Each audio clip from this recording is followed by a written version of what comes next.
Leland Vittert saw this firsthand when he was covering protesters outside the White House last night. He joins us right now. Leland, what did you discover? Good evening to you, Neil. When you go cover these protests, you're expecting perhaps for there to be violence, especially when there's going to be clashes with police. But this was different. We were really targeted. Our crew and I, the crowd turned on us. It was clear it was organized. And then a mob descended on us, chased us out of Lafayette Park there. There were 50 or 60 people who no longer cared about the Secret Service or yelling epithet at President Trump or talking about that. They came out after us, chased us out, took our camera, smashed our camera, took my microphone, threw it at me. We took a lot of body shots in terms of getting pushed around and shoved around, and then finally made our way about 2 blocks to where we could find a police cruiser, and then the police there called in reinforcements. It was the most scared I have been since being chased out of Tahrir Square by a group from the Muslim Brotherhood. It was clear, had we not been able to get out, and our security that you see there did a great job, and the Daily Caller was able to capture it, certainly helped. Had we not been able to get out, things could have been a lot worse.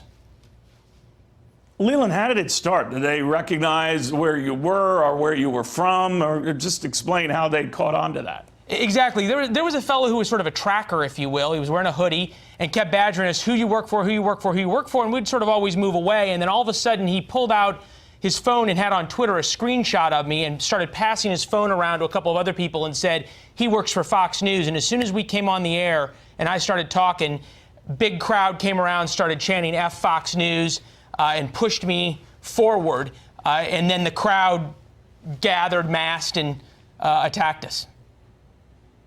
How threatening was this last night? I mean, this is across the street from the White House. You know, a lot of people were concerned that the White House, I don't know if it was a formal lockdown, but they were concerned enough that the Secret Service, up the ante there just to protect the president, obviously to protect the area. This kind of sounded like it was escalating pretty quickly. No question about it. The Secret Service initially, and I say initially, for hours, was very restrained. But when the protesters started trying to push over the bicycle barricades that form the initial buffer of the White House security, the Secret Service let people chant and push. And as soon as they broke the barricades down, you saw the Secret Service come out with their riot gear, which I'd never seen before. Those are all Secret Service officers who are normally just in plain clothes and uniform. And they take pride, really, in being very discreet in how they sort of do their jobs, and there's never really a big show of force with the Secret Service. You know it's there, but they don't really show it. And last night they did, and this crowd was pretty violent. They broke down these bicycle barricades that are linked by iron. And then when the Secret Service put them back up, the Secret Service used their handcuffs to try and lock the bicycle barricades together to keep the protesters back without having to use those riot shields. And the protesters broke through that wall as well of the handcuffs and the padlocks and wire, so that they were right up against the Secret Service. The Secret Service showed incredible restraint, brought out pepper spray, etc. But once the mob turned on us, about 50 people, and started pushing us out of Lafayette Park, there was 2 blocks of no man's land. There was no police.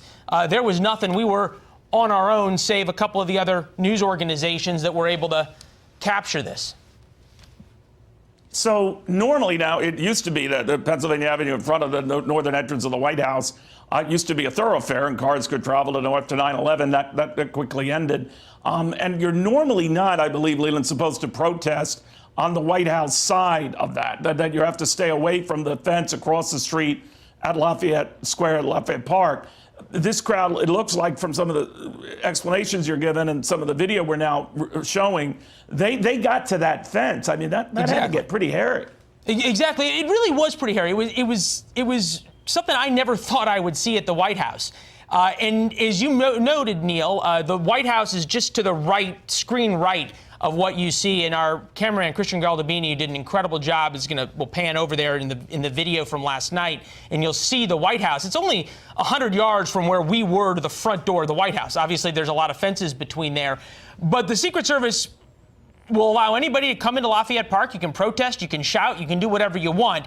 But the line is from the brick to the pavement onto what was Pennsylvania Avenue that people drove up and down, as you point out. And the Secret Service was very clear. You're not coming over this line. But the Secret Service last night took a lot of abuse. There were firecrackers thrown at them. That's the White House view, so you can see just how close we were. There were firecrackers thrown at the Secret Service. It appeared as though there were a couple of bricks. There were a number of officers hurt, Secret Service officers hurt. There were tons of water bottles that were thrown, and they just stood there with their riot shields taking the abuse. At one or two points, they brought out some pepper spray, but the protesters were really looking to pick a fight. And that's the feeling I got. They weren't interested in being heard or protesting with a single unified message. They were interested in instigating violence and pushing the Secret Service towards arrests and starting to grab people, etc. So my hat's off to the Secret Service, who showed incredible restraint in the face of real provocation by these protesters, who, even when we tried to interview a number of them and talk to them and try to get some kind of explanation or cohesive message, they just weren't interested in it. They weren't interested in talking. They weren't interested in explaining their position. Mostly they were interested in cussing about the president, et cetera. And we said, wait, what about the DOJ investigation? What about the FBI looking in to the events in Minneapolis? They didn't care about any of that. Very wild. Leland, I'm glad you're all right. I'm glad your crew is all right. A little sore from the thumping, but doing okay. Yeah, amazing. All right, thank you, Leland, very, very much.